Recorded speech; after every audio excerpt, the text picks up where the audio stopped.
अस्सलामुअलैकुम दोस्तों, तुसी देख रहे हो बंजारे चैनल ते मैं था जट। दोस्तों अज ना साडा अज एक तो संडे सी ते दूसरा ना साडा अज मूड सी कि एक इत्थे पुलिस स्टेशन है, बलोचनी पुलिस स्टेशन ओहदी ना वीडियो बनाउण जानी सी असीं।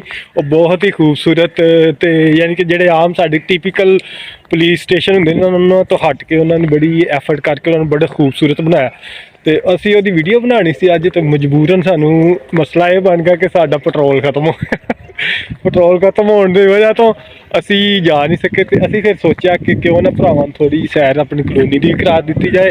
तो अज नाले थोड़ा जहा मौसम भी देखो कि सर्दी का मौसम है, तो थोड़ा जहा दसीए कि तुहानूं फैसलाबाद दे विच किस तरह की सर्दी पैण डी है। अज डेट कितनी हुई है? अज हैगी 21 जनवरी 2024। तो यह जदों का साल चढ़िया इस इलाके दे विच सूरज तो नज़र नहीं आया, पता नहीं गैप हो गया किन्ने दिनों वास्ते। तो अल्लाह खैर करे, अल्लाह जल्दी हालात ठीक कर दे। लोगों के भी लोग धुंध की वजह तो भी काफ़ी परेशान ने, क्योंकि शाम नूं देखो हुण शाम का टाइम होने वाला तो काफ़ी फोग शुरू हो गई। तो यदी वजह तो फिर ट्रैफिक हादसात जिहड़े वो वध जाते, तो काफ़ी सारा लोगों का ना नुकसान, टाइम का भी नुकसान हुंदा है तो माली जानी नुकसान तो हुंदा ही हुंदा। अल्लाह ताला हर एक नूं अपने हिफ्ज़ो-मान च रखे। तो कहने का मकसद ये सी कि अज साडा एक इरादा सी वीडियो बनाउण दा, बड़ी ज़बरदस्त वीडियो बनानी सी, तुहानूं वो वीडियो शेयर करनी सी थाने की। तो मजबूरी ये हुई कि साडा अज पेट्रोल खत्म हो गया। तो हुण पेट्रोल जो भराउण जाना वो काफ़ी दूर है इत्थों, पेट्रोल पंप काफ़ी दूर है। तो असीं इन्नी दूर जा नहीं सकते, सर्दी लग रही है। तो इस वजह तो मैं सूटड बूटड जिहा हो के ना, अज है भी संडे सी, छुट्टी सी, तो सूटड बूटड जिहा हो के फिर रहा। लेकिन ऐसी कोई गल नहीं कि संडे वाले दिन ही बंदा इन्ना तैयार हो, सिर्फ मैं उस वीडियो बनाने वास्ते जाना सी। तो हुण असीं निकले जरा बाहर, तुहानूं खेतां दी सैर करवाने।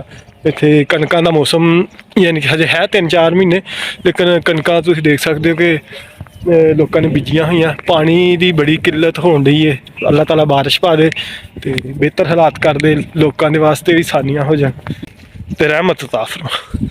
तो हुण असीं इत्थों छाल मार के परली साइड ते जावांगे। ते तुहाडे नाल थोड़ा जिहा चोरी करना चोरी केड़ी करनी? नहीं चोरी असीं कदी नहीं की, मैं नहीं की। ये गन्ने तोड़दा हुंदा वो सामने, तुसीं कमाल देख रहे हो, वो कमाल लगा उत्थे गन्ने गुन्ने भंनदे हुंदा। चोरी चोरी नहीं, फिर भी वो पुछ लईदे हुंदे, असीं चोरी नहीं कदी कीते, क्योंकि सानूं पता है असीं इत्थे फड़े गए तो किसी ने छड़ाना नहीं हैगा सानूं। तो इस तो असीं चोरी नहीं कदी कीते। तो तुहानूं भी नाल लैके चलदे आ, दिखाने आ कि कित्थे गन्ने हैगे। अगर कोई मिल गया उत्थे भाई तो उन्हां नूं मिंतरला करांगे, भाई गन्ने तोड़ लैण दिओ। ते काफ़ी ताले वगैरह लाए आ, फैमिली मेरी पिछे गई हुई लईए, तो मैं इत्थे हाँ। और भलो जी कोई तुसी अपनी जिंदगी के कोई वाकयात अज ओही दिन, वो दिन तो नहीं, ओही मौका तो ओही रस्ता आ गया जिथे अज तो कोई 3 महीने पहले भी तुहाडे नाल गुफ्तगू हुई सी। तो तुहानूं मैं कहा सी अपनी जिंदगी का कोई ऐसा दिन शेयर करो, अपनी ऐसी यादगार कोई याददाश्त शेयर करो लोगों के नाल कि जिहड़ी लोगों वास्ते भी सबक होए तो लोग उस तो कुछ सीखण भी ते इबरत भी फड़न।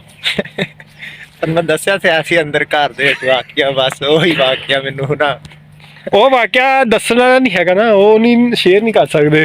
वो स्टोरी इस तरह की है, मुंडे नूं इश्क दा रोग लगा होया ते वो स्टोरी शेयर करने वाली नहीं हैगी, नहीं तुहाडे नाल शेयर कर देंदे। तो बहरहाल दुआ करा करो कि इश्क दा रोग जिहड़ा ना बड़ा जिहनूं कहंदे ने इश्क दा रोग बड़ा वल्ला हुंदा, ये तुसीं अक्सर सुनिया होना। तो इश्क दे रोग तो अल्लाह ताला हर एक नूं बचाए। या रब्बुल आलमीन। आ कलोनी है तो असीं बैक साइड ते आए हुए, तो देखो बड़ा सुकून जिहा माहौल, कोई किसी पासे शोर शराबा नहीं हैगा। तो कदी कदी इस तरह निकलना चाहिए अपने दोस्तों यारां नाल, या कल्ले भी तुसीं निकल लो, तुहाडा दिल कर रहा तो निकलना चाहिए। अपने खेतां च फिर कोई अपने जिहड़ी कल्चर है उहदे नाल अटैच रहना चाहिए।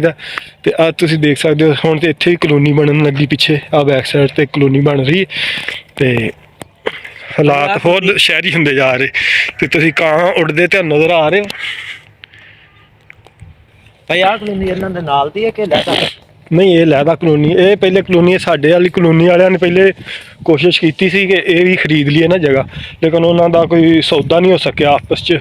ਕੋਈ ਅੰਡਰਸਟੈਂਡਿੰਗ ਨਹੀਂ ਹੋ ਸਕੀ ਪੈਸਿਆਂ ਦਾ, ਕੋਈ ਲੈਣ ਦੇਣ ਦਾ, ਯਾਨੀ ਕਿ ਉਹ ਜ਼ਿਆਦਾ ਪੈਸੇ ਮੰਗਦੇ ਸੀ ਇਹ ਜ਼ਮੀਨ ਵਾਲੇ, ਤੇ ਸਾਡੀ ਜਿਹੜੀ ਕਲੋਨੀ ਜਿਨ੍ਹਾਂ ਨੇ ਬਣਾਈ ਉਹ ਮਾਲਕ ਥੋੜ੍ਹੇ ਪੈਸੇ ਤੇ ਕਹਿੰਦੇ ਸੀ, ਯਾਨੀ ਕਿ 5-10 ਲੱਖ ਦਾ ਜਾਂ 15-20 ਲੱਖ ਦਾ ਇੰਨਾ ਕੁ ਫਰਕ ਸੀ ਪਰ ਕਿੱਲਾ ਏਕੜ, 1 ਏਕੜ ਦੇ ਪਿੱਛੇ ਇੰਨਾ ਕੁ ਫਰਕ ਸੀ। ਤੇ ਉਹ ਫਿਰ ਨਾ ਇਹ ਕਿਸੇ ਹੋਰ ਪਾਰਟੀ ਨੇ ਲੈ ਲਈ ਤੇ ਉਹਨਾਂ ਨੇ ਕਲੋਨੀ ਬਣਾ ਲਈ, ਤੇ ਹਜੇ ਪੂਰੀ ਆਬਾਦ ਨਹੀਂ ਹੋਈ, ਲੇਕਿਨ ਜਗ੍ਹਾ ਪਲਾਟ ਵਗੈਰਾ ਸਾਰੇ ਸੇਲ ਹੋ ਚੁੱਕੇ ਨੇ, ਤੇ ਕਲੋਨੀ ਵੈਸੇ ਹਜੇ ਆਬਾਦ ਨਹੀਂ ਹੋਈ।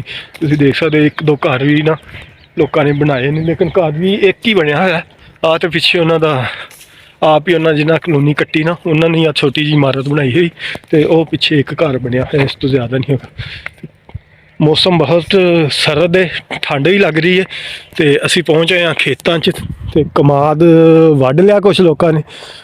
ਆ ਵੱਢਿਆ ਕੀ ਕੀਤਾ ਇਹਨੂੰ ਕਮਾਦ ਨੂੰ? ਉੱਤੋਂ ਆਗ ਲਾਏ ਨੇ, ਥੱਲੇ ਕਮਾਦ ਗੰਦੇ ਖਲੋਏ। ਅੱਛਾ, ਉੱਤੋਂ ਉਹਨਾਂ ਨੇ ਆਗ ਜਿਹੜੇ ਹੁੰਦੇ ਨਾ ਆਗ ਲਾ ਲਏ ਨੇ, ਉਹ ਹੁਣ ਪੱਠਿਆਂ ਦੇ ਨਾਲ ਕੁਤਰ ਕੇ ਨਾ ਮੱਝਾਂ ਨੂੰ ਪਾਉਣਗੇ, ਛਟਾਲੇ ਦੇ ਨਾਲ, ਹਾਂਜੀ ਛਟਾਲੇ ਦੇ ਨਾਲ ਕੁਤਰ ਕੇ ਤੇ ਮੱਝਾਂ ਨੂੰ ਪਾਉਣਗੇ। ਤੇ ਬਾਕੀ ਗੰਨੇ ਜਿਹੜੇ ਨੇ ਇਹ ਤਾਂ ਹੁਣ ਕੀ ਕਰਨਗੇ, ਇਹਦਾ ਵੇਲਣੇ 'ਚ ਤੇ ਚੱਲੀਏ ਯਾਰ ਕਿਸੇ ਦਿਨ ਪੱਲੋਂ, ਵੇਲਣੇ ਦੀ ਸੈਰ ਕਰਵਾਈਏ ਭਾਈ। ਤੇ ਕਿਸੇ ਨੇ ਲਾਇਆ ਨਹੀਂ ਸਾਰੇ ਕਮਾਦ ਸੁੱਟਦੇ ਨੇ ਮਿਲ ਚ। ਆਹ ਮੌਸਮ ਵੀ ਬੜਾ ਯਾਦਗਾਰ ਹੁੰਦਾ ਅੱਜ ਕੱਲ੍ਹ ਦਾ, ਯਾਨੀ ਕਿ ਆਹ ਥੋੜ੍ਹੇ ਦਿਨ ਠੰਡ ਪੈਂਦੀ, ਤਕਰੀਬਨ ਮਹੀਨਾ 1 ਜਾਂ 1.5 ਮਹੀਨਾ ਠੰਡ ਦਾ ਹੁੰਦਾ, ਲੇਕਿਨ ਇਹ ਮੌਸਮ ਬਹੁਤ ਯਾਦਗਾਰ ਹੁੰਦਾ ਜਦੋਂ ਸਰਦੀਆਂ ਗੁਜ਼ਰਦੀਆਂ। ਆ ਅੱਜ ਕੱਲ੍ਹ ਦੇ ਦਿਨ ਜਿਹੜੇ ਤੁਸੀਂ ਬਾਹਰ ਨਿਕਲਿਆ ਕਰੋ, ਕੋਈ ਨਹੀਂ ਇੰਨੀ ਸਰਦੀ ਹੈਗੀ, ਜਦੋਂ ਅਸੀਂ ਬਿਸਤਰਿਆਂ ਦੇ ਵਿੱਚ ਵੜੇ ਰਹਿੰਦੇ ਹਾਂ ਨਾ ਫਿਰ ਬਹੁਤ ਜ਼ਿਆਦਾ ਸਰਦੀ ਲੱਗਦੀ, ਤੇ ਜੋ ਬਾਹਰ ਨਿਕਲਦਾ ਬੰਦਾ ਇੰਜੋਏ ਕਰਦਾ, ਥੋੜ੍ਹਾ ਜਿਹਾ ਘੁੰਮਦਾ ਫਿਰਦਾ, ਤੇ ਬੰਦੇ ਦਾ ਜ਼ਿਹਨੀ ਸਟ੍ਰੈਸ ਜਿਹੜਾ ਉਹ ਵੀ ਘਟਦਾ। ਇੱਥੇ ਇੰਨੀ ਜ਼ਿਆਦਾ ਸਰਦੀ ਹੈ ਹੀ ਨਹੀਂ, ਕਿਉਂਕਿ ਇੱਥੇ ਫੈਕਟਰੀ ਏਰੀਆ ਸਾਡੇ ਉਧਰ ਲਈ ਵਾਲੀ ਸਾਈਡ ਤੇ ਓਏ ਹੋਏ। ਹਾਂ, ਇੱਥੇ ਫੈਕਟਰੀ ਏਰੀਆ ਦੀ ਵਜ੍ਹਾ ਤੋਂ ਫਿਰ ਵੀ ਇੱਥੇ ਕਾਫੀ ਸਰਦੀ ਹੈ, ਧੁੰਦ ਪੈਣੀ ਸ਼ੁਰੂ ਹੋ ਗਈ ਹੈ, ਸਰਦੀ ਕਾਫੀ। ਲੇਕਿਨ ਉਧਰ ਲਈਏ ਵਾਲੀ ਸਾਈਡ ਤੇ ਫਿਰ ਰੇਤ ਜਿਹੜੀ ਉਹ ਜ਼ਿਆਦਾ ਠੰਡੀ ਹੋ ਜਾਂਦੀ, ਰੇਤਲਾ ਇਲਾਕਾ ਨਾ, ਸਰਦੀ ਬਹੁਤ ਹੋ ਜਾਂਦੀ, ਤੇ ਉਹਦੀ ਵਜ੍ਹਾ ਤੋਂ ਕਾਫੀ ਜ਼ਿਆਦਾ ਸਰਦੀ ਰਹਿੰਦੀ। ਝੰਗ ਤੋਂ ਪਰੇ 18,000 ਤੋਂ ਪਰੇ ਫਿਰ ਸਰਦੀ ਜਿਹੜੀ ਪੈਂਦੀ ਹੈ, ਇੱਕ ਦਰਿਆ ਆ ਜਾਂਦਾ, ਫਿਰ ਦਰਿਆ ਦਾ ਤੇ ਕੋਈ ਨਹੀਂ, ਦਰਿਆ ਕਿਹੜਾ ਚੱਲਦਾ ਹੀ ਰਹਿੰਦਾ, ਪਾਣੀ ਜਿਹੜੇ ਵਿੱਚ ਆ ਉਹਦੀ ਵਜ੍ਹਾ ਤੋਂ।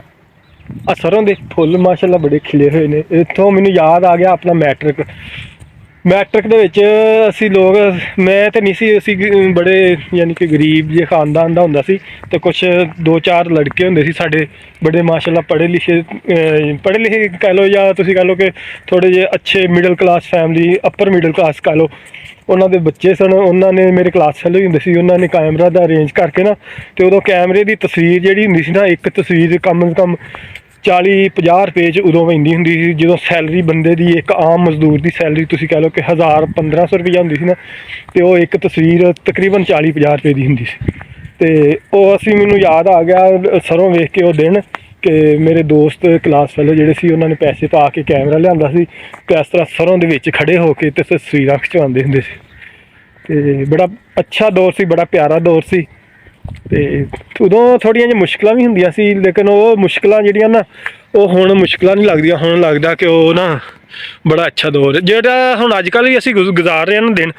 ਅਸੀਂ ਅੱਜ ਤੋਂ 5-7 ਸਾਲ ਪਿੱਛੇ ਚਲੇ ਜਾਈਏ ਕੋਈ, ਜਾਂ ਅੱਗੇ ਚਲ ਜਾਈਏ 5 ਤੋਂ 7 ਸਾਲ ਜਾਂ ਮੈਕਸੀਮਮ 10 ਸਾਲ ਬਾਅਦ, ਜਦੋਂ ਅਸੀਂ ਅੱਜ ਦਾ ਦੌਰ ਸ਼ੁਰੂ ਕਰਨਾ ਦੇਖਣਾ ਨਾ, ਤੇ ਸਾਨੂੰ ਬੜਾ ਹੀ ਪਿਆਰਾ ਲੱਗਣਾ। ਅਸੀਂ ਕਹਿਣਾ ਯਾਰ ਦੌਰ ਤੇ ਉਹ ਸੀ ਭੱਲੋ, ਜਦੋਂ ਅਸੀਂ ਉਹ ਪਿੱਛੇ ਵੀਡੀਓ ਬਣਾਉਣ ਜਾਈਦਾ ਸੀ, ਫਿਰੀਦਾ ਸੀ, ਕੋਈ ਨਹੀਂ ਸੀ, ਲਾਈਮਲਾਈਟ ਨਹੀਂ ਸੀ ਹੈਗੀ ਜ਼ਿੰਦਗੀ।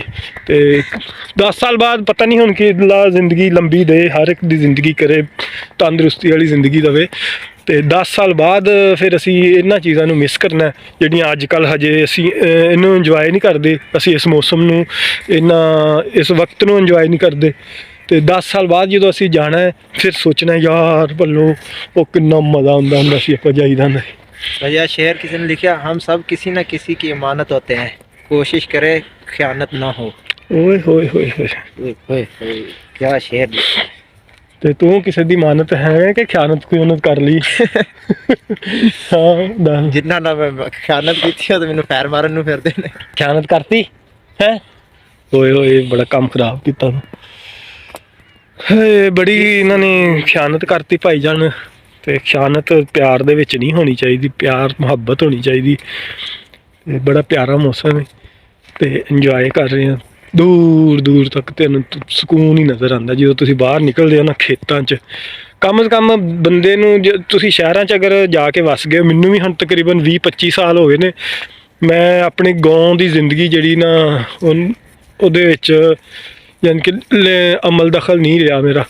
ਯਾਨੀ ਕਿ ਫੈਕਟਰੀ ਏਰੀਆ 'ਚ ਆ ਗਿਆ, ਫੈਕਟਰੀਆਂ 'ਚ ਕੰਮ ਕਰਦਾ ਰਿਹਾ ਤਕਰੀਬਨ 24-25 ਸਾਲ ਹੋ ਗਏ। ਉਸ ਤੋਂ ਬਾਅਦ ਫਿਰ ਇੱਥੇ ਹੀ ਸ਼ਹਿਰਾਂ 'ਚ ਰਹਿਣਾ ਸ਼ੁਰੂ ਕਰਤਾ, ਫੈਮਿਲੀ ਇੱਥੇ ਐਡਜਸਟ ਕਰ ਲਈ, ਅਤੇ ਕਾਫੀ ਯਾਨੀ ਕਿ ਚੀਜ਼ਾਂ ਐਸੀਆਂ ਨੇ ਜਿਹੜੀਆਂ ਭੁੱਲ ਗਏ ਹਾਂ ਅਸੀਂ, ਦੂਰ ਹੋ ਗਏ ਹਾਂ। ਅਤੇ ਆਪਣੇ ਬੱਚਿਆਂ ਨੂੰ ਕਮ ਸੇ ਕਮ ਨਾ ਨੇਚਰ ਦੇ ਕਰੀਬ ਲਾਜ਼ਮੀ ਰੱਖਿਆ ਕਰੋ, ਉਹਨਾਂ ਨੂੰ ਪਤਾ ਲੱਗੇ ਕਿ ਆ ਫੁੱਲ ਕੀ ਨੇ, ਆ ਸਰੋਂ ਕੀ ਹੁੰਦੀ ਏ, ਕਣਕ ਕੀ ਹੈ, ਦਰਖਤ ਕੀ ਹੈ। ਦਰਖਤ ਦੇ ਉੱਤੇ ਜਿਹੜੇ ਉਹ ਸਾਹਮਣੇ ਤੁਸੀਂ ਵੇਖ ਰਹੇ ਹੋ ਆਲਣੇ ਲੱਗੇ ਨੇ, ਇਹ ਆਲਣੇ ਲੱਗੇ ਹੋਏ ਚਿੜੀਆਂ ਦੇ, ਅਤੇ ਕਿਵੇਂ ਚਿੜੀਆਂ ਆਲਣੇ ਬਣਾਉਂਦੀਆਂ ਅਤੇ ਕਿਵੇਂ ਫਿਰ ਆਪਣਾ ਤਿਆਰ ਕਰਦੀਆਂ। ਬੜੀ ਯਾਨੀ ਕਿ ਫਿਰ ਇਸ ਟਾਈਮ 'ਤੇ ਸਰਦੀ ਦੀ ਵਜ੍ਹਾ ਤੋਂ ਨਾ ਚਿੜੀਆਂ ਘੱਟ ਹੈਗੀਆਂ, ਲੇਕਿਨ ਤੁਸੀਂ ਜਦੋਂ ਬਹਾਰ ਦਾ ਮੌਸਮ ਆਉਣਾ ਅਤੇ ਇਹ ਪੂਰੇ ਏਰੀਏ ਦੇ ਵਿੱਚ ਚਿੜੀਆਂ ਹੀ ਚਿੜੀਆਂ ਹੋ ਜਾਂਦੀਆਂ, ਹਰ ਪਾਸੇ ਚਿੜੀਆਂ ਹੀ ਚਿੜੀਆਂ, ਅਤੇ ਬੜਾ ਅੱਛਾ ਮਜ਼ੇਦਾਰ ਮੌਸਮ, ਅਤੇ ਬੜਾ ਅੱਛਾ ਅਤੇ ਮਜ਼ੇਦਾਰ ਜਿਹਾ ਫੀਲ ਕਰਦਾ ਬੰਦਾ, ਇੰਜੋਏ ਵੀ ਕਰਦਾ। ਅਤੇ ਇਹਦੇ ਨਾਲ ਦੋਸਤੋ ਨੈਕਸਟ ਵੀਡੀਓ 'ਚ ਹੋਰ ਅੱਜ ਤਾਂ ਅਸੀਂ ਤੁਹਾਨੂੰ ਕੋਈ ਐਸੀ ਵਲੋਗ ਹੀ ਸੀ ਇੱਕ, ਤਾਂ ਕਿ ਤੁਹਾਨੂੰ ਥੋੜ੍ਹੀ ਜਿਹੀ ਸੈਰ ਕਰਵਾਈ ਜਾਏ। ਅਤੇ ਨੈਕਸਟ ਇਨਸ਼ਾਅੱਲਾ ਕੋਈ ਵੀਡੀਓ ਲੈ ਕੇ ਆਵਾਂਗੇ ਜਿਹਦੇ 'ਚ ਤੁਹਾਡੇ ਵਾਸਤੇ ਕੋਈ ਇਨਫੋਰਮੇਸ਼ਨ ਹੋਏਗੀ, ਕੋਈ ਸ਼ਾਇਰੀ ਹੋਏਗੀ। ਮੈਨੂੰ ਸ਼ਾਇਰੀ ਦਾ ਬੜਾ ਸ਼ੌਕ ਹੈ, ਸ਼ਾਇਰੀ ਪੜ੍ਹਨ ਦਾ ਵੀ ਕਰਨ ਦਾ ਵੀ ਸ਼ੌਕ ਹੁੰਦਾ ਸੀ, ਲੇਕਿਨ ਉਹ ਹਾਲਾਤ ਅਤੇ ਗਰਦਸ਼ੇ ਹਾਲਾਤ ਦੀ ਵਜ੍ਹਾ ਤੋਂ ਨਾ ਉਹ ਸ਼ੌਕ ਮੱਧਮ ਹੋ ਗਿਆ, ਜਾਂ ਖਤਮ ਤਾਂ ਨਹੀਂ ਹੋਇਆ, ਮੱਧਮ ਹੋ ਗਿਆ, ਜਾਂ ਟਾਈਮ ਨਹੀਂ ਦਿੱਤਾ ਗਿਆ। ਇਨਸ਼ਾਅੱਲਾ ਤੁਹਾਡੇ ਕੋਸ਼ਿਸ਼ ਕਰਾਂਗਾ ਕਿ ਅੱਗੇ ਨਾ ਪੰਜਾਬੀ ਸ਼ਾਇਰੀ ਲਾਜ਼ਮੀ ਤੁਹਾਡੇ ਨਾਲ ਸ਼ੇਅਰ ਕਰਿਆ ਕਰਾਂ। ਮੈਂ ਪੰਜਾਬੀ ਸ਼ਾਇਰੀ ਥੋੜ੍ਹੀ ਬਹੁਤੀ ਕਰਦਾ, ਅਤੇ ਇਨਸ਼ਾਅੱਲਾ ਕਿਸੇ ਦਿਨ ਤੁਹਾਡੇ ਨਾਲ ਸ਼ੇਅਰ ਕਰਾਂਗਾ ਪੰਜਾਬੀ ਸ਼ਾਇਰੀ। ਅਤੇ ਨਾਲ ਹੀ ਦੋਸਤੋ ਆਪਣਾ ਅਤੇ ਆਪਣੇ ਦੋਸਤਾਂ ਦਾ ਅਤੇ ਉਹਨਾਂ ਲੋਕਾਂ ਦਾ ਖਿਆਲ ਰੱਖਿਓ ਜਿਹੜਾ ਤੁਹਾਡਾ ਬਹੁਤ ਸਾਰਾ ਖਿਆਲ ਰੱਖਦੇ ਨੇ, ਅਤੇ ਇਜਾਜ਼ਤ ਦਿਓ। ਅੱਲਾ ਹਾਫਿਜ਼।